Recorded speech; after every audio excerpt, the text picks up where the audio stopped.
Right.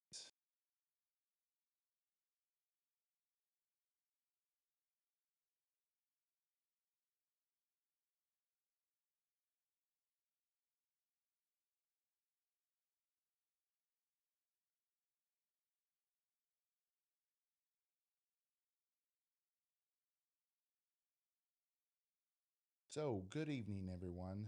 My name is Desmond Flores. I am a local minister here in the Houston area, and I am privileged enough to bring to you chapter 7 of Romans for our local church here, Ground Zero.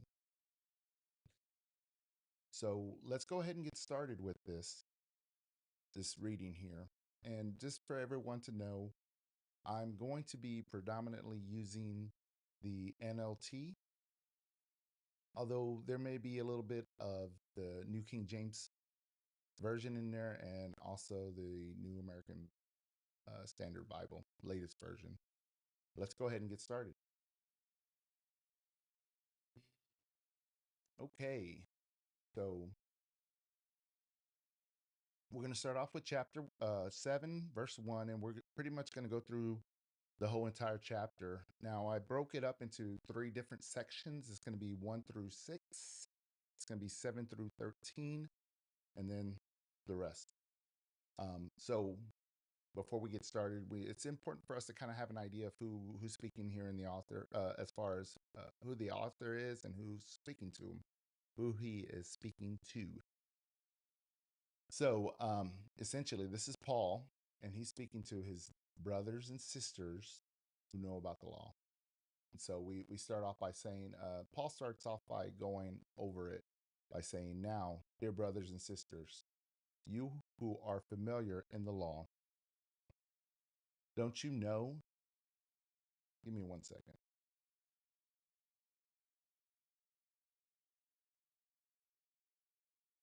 Don't you know that the law applies only while a person is living? For example, when a woman marries, the law binds her to her husband as long as he is alive. But if he dies, the law of marriage no longer applies to her. So while her husband is alive, she would be committing adultery if she marries another man. But if her husband dies, she is free from the law and does not commit adultery when she remarries. So, my dear brothers and sisters, this is the point. You died to the power of the law when you died with Christ, and now you are united with the one who was raised from the dead. As a result, we can produce a harvest of good deeds for God. When we were controlled by our own nature, sinful desires were at work within us, and the law aroused. Well, you know what? Let's just stop there. Let's stop there. We'll stop at 5 at the moment. Well, so Paul is basically describing, he's using an analogy or an example to help explain his point. So Paul is using the relationship of a married couple, particularly a woman um, who loses her husband. And so who's the husband and who's the new husband? So he's basically describing us as the woman.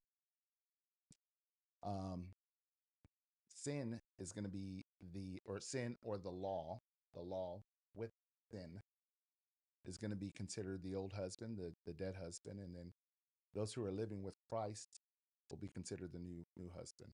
I should say, let me rephrase that. Those who are living in the spirit, that is with Christ, will be the new husband. And so, in order for uh, in order to live for Christ, we must die to the power of the law. Prior to living for Christ, we were living under the law, and much like a woman who was married to her husband, we were married to the law. This is the whole thought process of being baptized. Now, I want us to go to chapter 6 of Romans, just to kind of give you this to flesh this out a little bit more. So let's slide over to chapter 6 here. And we're going to go, I believe it's going to be 3 through 8. Let's see what we have here. Okay, here it is. It says, second here, let's slide this over. It says, or have you forgotten that when you were joined with Christ in baptism, we joined him in his death.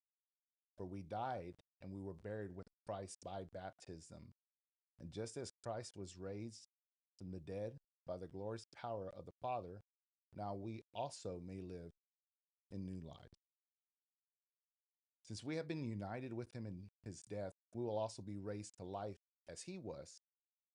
We know that our old sinful selves were crucified with Christ so that sin might lose its power over our lives. We are no longer slaves to sin, for when we died with Christ, we were set free from the power of sin. And since we died with Christ, we know we will live with him. Beautiful. This is basically an understanding of why Christ saves us, the whole process of it, the understanding of it. And so, like I said before, in this example that Paul is giving us, we are like the woman, and the law is like our dead husband. Our new husband is Jesus. And so, why do we need? We're going to continue. Let's continue reading this a little bit further, and then we can go into my next point. We're going to go back to 7, and we're going to continue reading here. When we were controlled by our own nature, sinful desires were at work within us. Oh, hold on. I think am I jumping ahead a little bit here? Let me get back to it. Yeah. So I'm going to start off at 3, and we'll kind of go from there. So while her husband is alive, she would be committing adultery if she would marry another. But if her husband dies, she is free to that law and does not commit adultery when she remarries. So my dear brothers and sisters, this is the point. You died to the power of the law when you died with Christ. And now you are united with the one who was raised from the dead. As a result, we can produce a harvest of good deeds for God.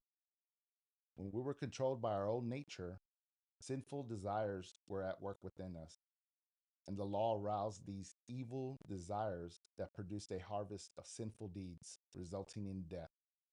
But now we have the power to release from the law, for we died to it and are no longer captive to its power.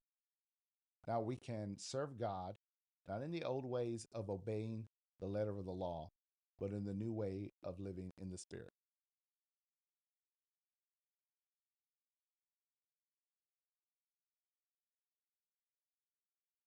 Okay. So, did you notice that scripture was talking about us being delivered from the law? So it kind of begs the question, what's the purpose of the law? Um, well, let me just go ahead and give you the point blank of it all. It was for sinners. And those who don't commit sin, there would be no need for the law. You had a person who was acting perfect. You can kind of think of it like if you had a child who is pretty wayward or maybe a little rebellious in nature, you have to start telling them, hey, you can't do that anymore. Hey, stop doing this. Hey, stop doing this. However, if you have a child who's always continuously doing things, there's really no need to tell them, hey, curfew's at 9 o'clock, or hey, you can't be hanging around with those friends, because they're not hanging around with them. Those friends are bad stewards of friendship. Essentially, they're being bad company, and they're corrupting good morals. So you don't have to tell them not to hang around with them. So let's go over to let's give it another whirl here. I'm going to go over to let's go to Romans 3:20. Okay.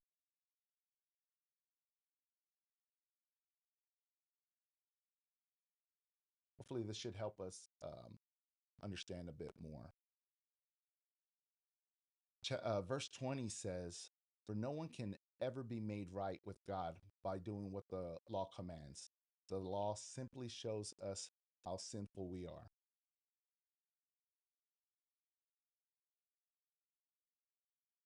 Let's try another one. Let's go over to let's go to Timothy 1. We're going to go 9 through 11 here. "For the law was not intended for people who do what is right. It is intended for people who are lawless and rebellious, for who are ungodly and sinful, who consider nothing sacred and defile what is holy, who kill their father and mother or commit other murders. The law is for people who are sexually immoral or who practice homosexuality, or are slave traders, liars, promise breakers, or who do anything else that contradict the wholesome teaching that comes from the glorious good news entrusted to me by our blessed God."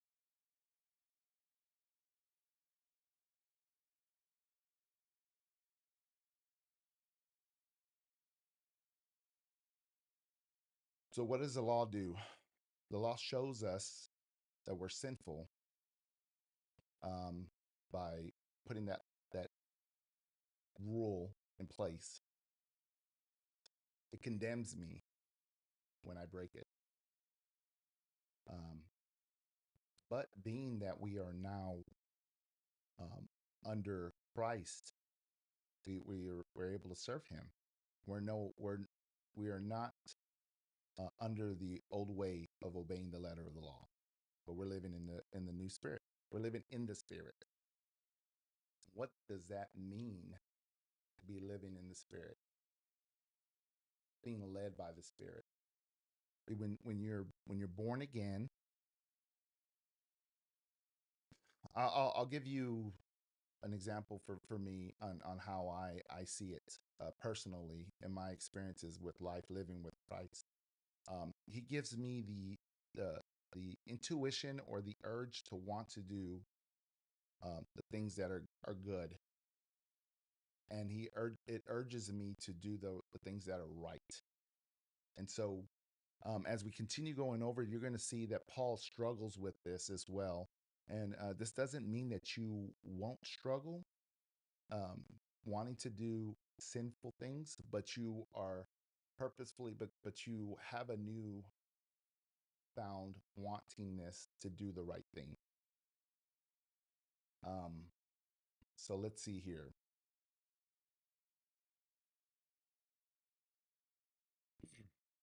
So we're urged to follow God. The Spirit is leading us in this whole process, and we end up having like an internal awareness and desire to serve Him. And so, um, understanding the thought process of what the law does, and I believe Paul talks about this some more here. Let me see. Let me make sure I go through this with it here. This is going to be the second section of what um, where we're going over here tonight. So we're going to go over from now. We're starting on 7. It's going to be 7 through 13. Paul starts talking about what the law, how the law reveals our sin. So he starts off by saying, "Well then, am I suggesting that the law of God is sinful? Of course not. In fact, it was the law that showed me my sin. I would have never known that coveting is wrong if the law had not said, 'You must not covet.' But sin used this command to arouse all kinds of covetous desires within me. If there were no law, sin would not have the power.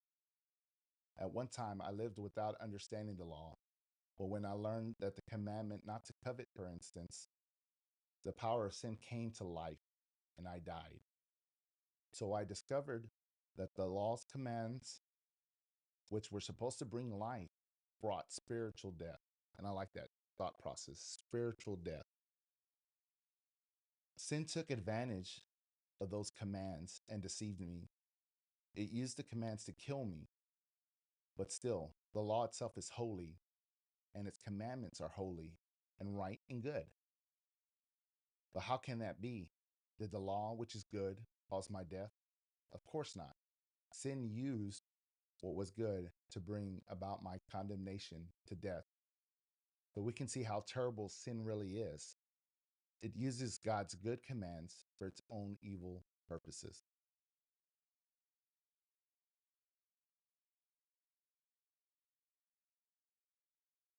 And so, how to further explain this, Mike Winger spoke on this particular topic several years ago, and he brought up a good analogy. And I'm gonna go ahead and share this with you. I'm gonna let you uh, him explain it, I should say, in his own words.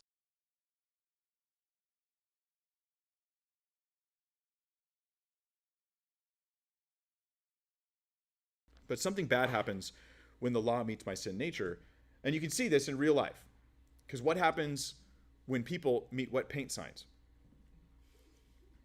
That's what happens when the law meets your sin nature. You walk up and it says wet paint. And you're like, it is wet. That's our sin nature. Now, do I blame the wet paint sign? Some people do. Some people do. Well, you shouldn't have put a wet paint sign up. And I imagine the guy that keeps painting benches, poor guy, whoever you are, we all feel bad for you. Well, I guess he's not out of a job. He just keeps going back and repainting. I imagine he's like, well, what am I supposed to do? I don't put the sign up. You sit on it, get the whole thing all over you. I put the sign up. You put little marks all over it. Is the sign bad? Is the law bad? No, the law's not bad. Let's not blame the wet paint sign. The issue is this. I have sin nature. I have sinful desires. And when someone tells me not to do something, I find out how much I want to do it. So the law exposes my sin nature. It draws it out. It draws it out. I know I had a kid one time with youth ministry over here. He was standing right over here, and he comes up and he says, oh, I have a joke to tell you guys, but it's really bad. I probably shouldn't. And I was like, oh, good, then don't. And he was like, there's this guy, and he starts, and he like can't hold it back. He can't hold it back because there's something in us that just knows, I just want this. I want what I want. And the more I'm told not to, the more I want it. The problem isn't the law. The problem is me. But this is how, like we said earlier, how the law arouses my sin nature. It accesses what was already there. I know that I'm bad because when I'm told not to do something, I want it that much more. So something must be wrong inside of me. Um,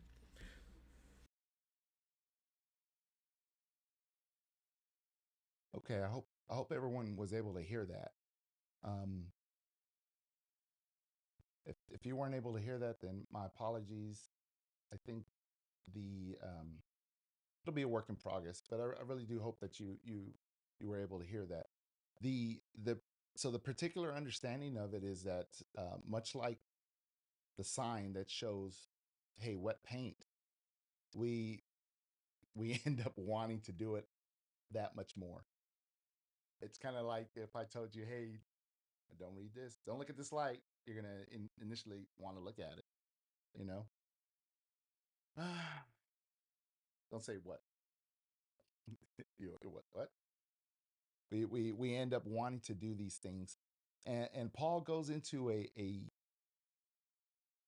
man. It's almost like he goes into a bit of a despair as he continues at the end of this chapter, because he has a desire to want to do what God has called for him, but the things that he doesn't want to do, he ends up doing them anyways. You ever had that experience? I know I have. Um, Lately, I have. There's been times where I wonder why There's things that I want to do for the Lord and I struggle with it. Man, it could be like all of a sudden hey, I'm gonna come and do some study. All of a sudden I start feeling sleepy. That a spirit telling me, or is it my flesh going, you don't really want to do it. It's one of those things where you end up having a battle between the flesh and the spirit. And Paul is going to go into it, and we're going to go into it a little bit further here in a second. Let's do it right now. Might as well. And so here we are. We're going to talk about struggling with sin. And if you don't struggle with sin, you probably need to reevaluate. We're called to test ourselves daily. I mean, probably I would say hourly. To be honest with you, you as you're walking with God, if you're praying without ceasing, you're going to end up realizing that there's things that you shouldn't be doing. So, anyways, let's go on with this here. Verse 14. So the trouble is not with the law, for it is spiritual and good. The trouble is with me, for I am all too human, a slave to sin. Man, that's the term slave to sin is that is such a negative connotation. When you're saying that you are a slave, that means you cannot help yourself. You have to abide by it. And so this is I feel his struggle here. I don't really understand myself, or want to do what is right, but I don't do it. Instead, I do what I hate. But if I know what I'm doing is wrong, this shows that I agree with the law. Or I should let me say that again. This shows that I agree that the law is good. So I am not the one doing wrong. It is sin living. It is sin living in me that does it. This particular part there, you have to kind of wrestle with. Does that mean that it's okay? Oh, it's not me. It's sin in me. How does he correlate that? It goes with the flesh, and we're going to go into it a little bit more towards the end of this. I'm going to bring up several scriptures that are going to help you understand that this particular section in Romans isn't just in Romans. The Bible has it in several places, and by no means is this going to be an exhaustive list that we're going to go over. It's just going to be some major points. We're gonna do a high level view over it.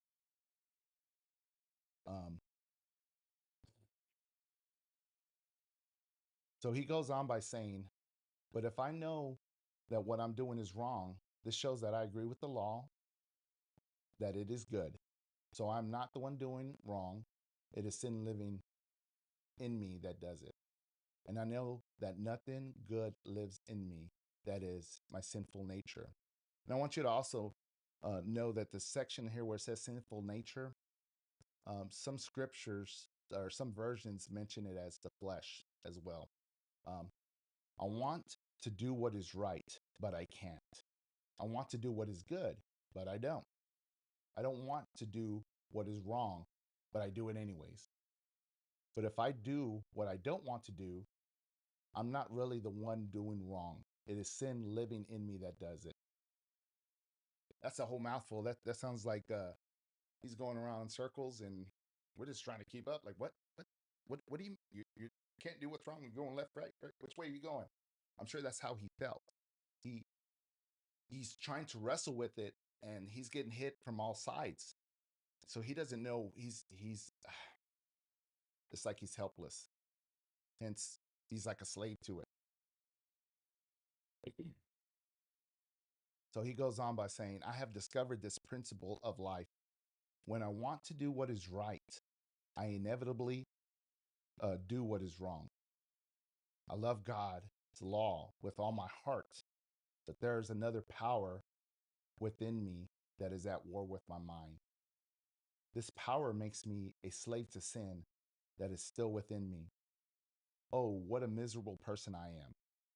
Who will free me from this life that is uh, dominated by sin and death? Thank God the answer is in Jesus Christ our Lord. So you see how it is. In my mind, I really want to obey God's law, but because of my sinful nature, I'm a slave to it. Mm. He knows the answer. Mm. So so good. He knows the answer, but he's still following. He says he's saying that that's the sinful nature in him is still moving him, such as a slave that he is to it. What kind of what kind of sins do you struggle with? For me, particularly, being honest, as of late, I would say gluttony is one. I still struggle with it, even though I've had a wonderful experience and I know that I'm over the hump with that. For anyone who doesn't know me, um, I'll bring it down because we're running short on time, but I'll give you a little bit of a testimony. Um, Probably over, I think it was about 2 or 3 years ago, I was about 70, 80 pounds heavier. And it was my struggle. Felt like it was a generational curse. All my brothers, all my family, my parents, everybody was heavy set. And I struggled with it. Well, I went on a missions trip with some brothers of mine. Didn't really know them too much at the time. But since then, the missions trip was so profoundly impactful uh, towards us that we grew closer together because we all experienced God together. And so, um, what I can tell you is there was this young lady at church prior to the mission trip who told me that God hears my voice and sees me, and He wants me to continue moving, keep moving, keep moving, keep moving, keep moving. And I was like, I received that. Don't know what it means, but I receive it. Keep moving. Okay, I'm gonna keep moving. I'm gonna keep moving. Well, little did I know, those very words came to me at the end of the missions trip. We were called to I don't know who in the right mind would think this was therapeutic and and uh, and fun to do. But for me, I was the last day we were gonna hike up a volcano. I'm not a guy who wants to hike up at anything. You know, I want to sit down, relax, enjoy time with my family, whatnot. But for this particular moment, being an extra 80 pounds heavier, I I guess, I'm with everybody else. Let's go. So I brought the wrong shoes to start off with. I brought a heavy backpack. This backpack was pretty much the size of my back, literally. And we had to go about a mile and a half, almost 2 miles, on an incline in sand just to get to the bottom of the mountain. So needless to say, once I get there, I'm already tired. I'm exhausted. We ain't even started the mountain climb. And so everybody starts climbing, everybody's enjoying themselves, and I'm just huffing and puffing, huffing and puffing. I'm like, what in the world? Like, who signed up for this? I know I didn't. I didn't sign up for it. But guess what? God has ordained my steps. So it was planned for me to go up that mountain. As we were going up the mountain, everybody passed me up. They must have been up there 30, 40 minutes at least. They're probably sitting around going, man, is he going to stop? Where's he going to stop? Is he going to stop here? Oh, no, he's going to stop over there. He's going to stop. He's not going to make it. Maybe he will. Who knows? So during this time, um, the guide was there and he was helping me. I felt some love because he was a Christian man himself and he was giving me scriptures and he was talking to me. And the words of that lady came to me. Keep going, keep going, keep going, keep going. Sure enough, I did. I'm not a person that usually quits. Um, and so I continued that mountain climb with extra 80 pounds on me. That's not including my backpack. So once I get up there, I have my moment where everything came to a head. I realized that gluttony was part of a generational curse, so to speak, and that I would continue on to this to see it through. Sure enough, God saw my heart. God felt gracious enough to answer that prayer, and since then I've lost all that much weight. I want to continue losing that weight. This is where another stumbling block comes because I still want to lose some more weight, but in regards to it, it's something that God has given me because He has also told me